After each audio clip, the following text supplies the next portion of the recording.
warahmatullahi wabarakatuh. Perkenalkan, nama saya Nursania Sambe dengan NIM B0222069 dari kelas keperawatan B angkatan 2022. Nah, di video kali ini saya akan melakukan tindakan pemeriksaan pap smear. Nah, pap smear atau pap test ini merupakan pemeriksaan psikologi epitel porsio atau endocervix uteri guna untuk menentukan apakah ada perubahan praganas ataupun ganas di porsio atau cervix uteri. Assalamualaikum warahmatullahi wabarakatuh, Bu. Selamat sore. Selamat sore, Sus. Ya, perkenalkan, saya perawat Nursania Sambe yang bertugas di Poli Kandungan pada hari ini. Sebelumnya boleh saya tahu dengan Ibu siapa? Kasih. Saya catat dulu ya, Bu. Oke, Bu. Jadi Ibu sudah melakukan pemeriksaan yang sebelumnya dan dijadwalkan hari ini untuk melakukan pemeriksaan pap smear. Betul begitu, Bu? Betul.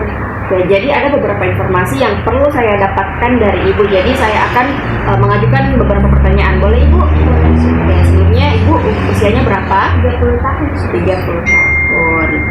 Oke, Ibu sudah berapa lama menikah?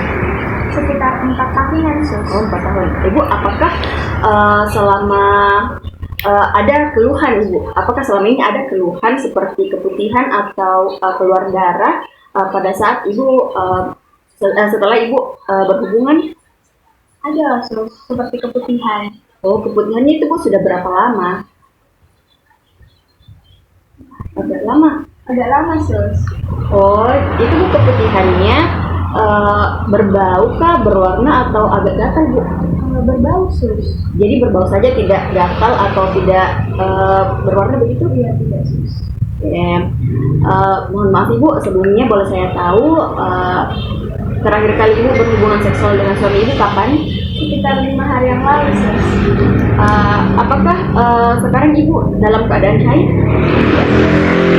Jadi Ibu sudah siap ya untuk melakukan pemeriksaan pap smear.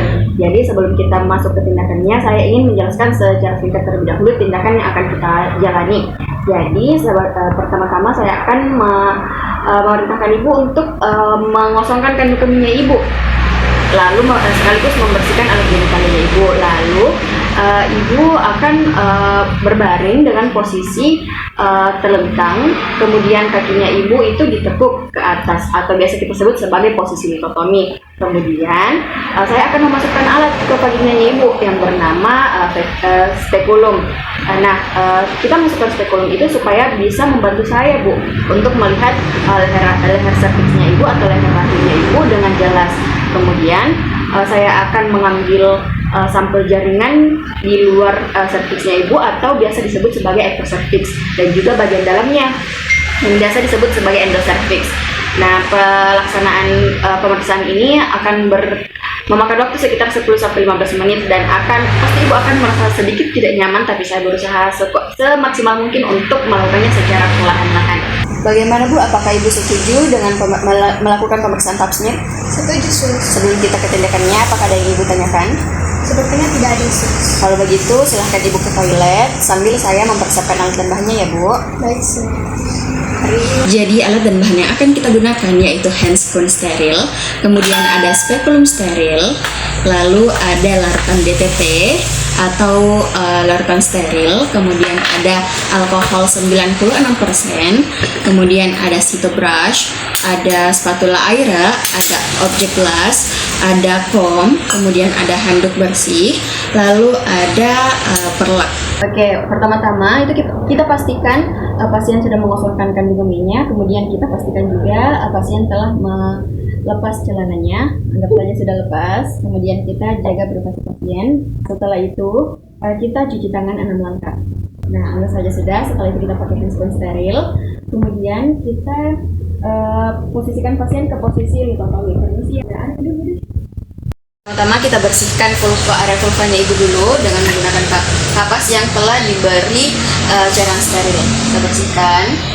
Nah, setelah itu kita pasang spekulum vagina tanpa menggunakan pelumas dan juga tanpa melakukan pemeriksaan dalam sebelumnya.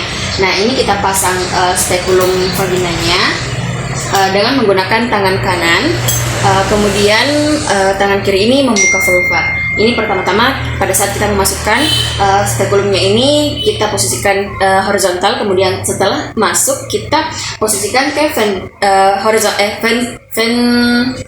vertikal. Nah, setelah itu kita kunci spekulumnya. Oke, setelah spekulum terpasang dan porsionya ini sudah tampak, kita ambil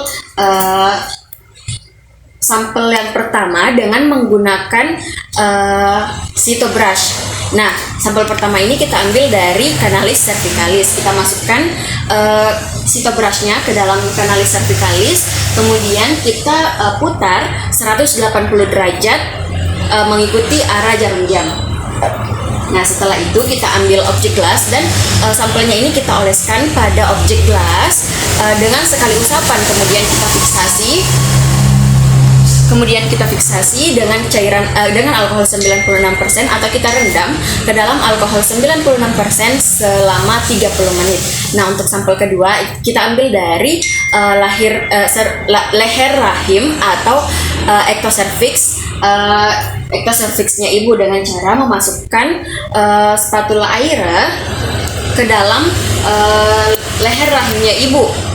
Setelah itu kita usapkan atau kita putar 360 derajat pada permukaan serviks. Untuk spatula air yang kita gunakan yaitu ujung pendeknya, terus kita masukkan ke dalam serviksnya ibu. Nah, setelah itu sama dengan sampel pertama yang tadi, sampel yang kedua ini kita oleskan ke atas objek gelas, kemudian dengan sekali usapan, lalu kita fiksasi dengan alkohol 96% atau kita rendam ke dalam alkohol 96% selama 30 menit. Setelah itu kita lepaskan spekulum secara perlahan-lahan. Nah, setelah itu kita untuk sediaan atau sampelnya itu kita kirim ke ahli patologi anatomi untuk diperiksa. Setelah itu kita lepaskan handscoon, kemudian kita cuci tangan 6 langkah, lalu kita rapikan alat dan juga bahan yang telah kita gunakan. Kita rapikan pasien. Permisi Bu, Ibu boleh membersihkan tangan.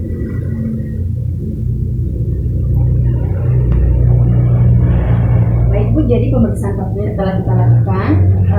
Jadi sebentar sampelnya itu akan kita kirim ke laboratorium untuk diperiksa ya Bu oleh ahli patologi anatomi.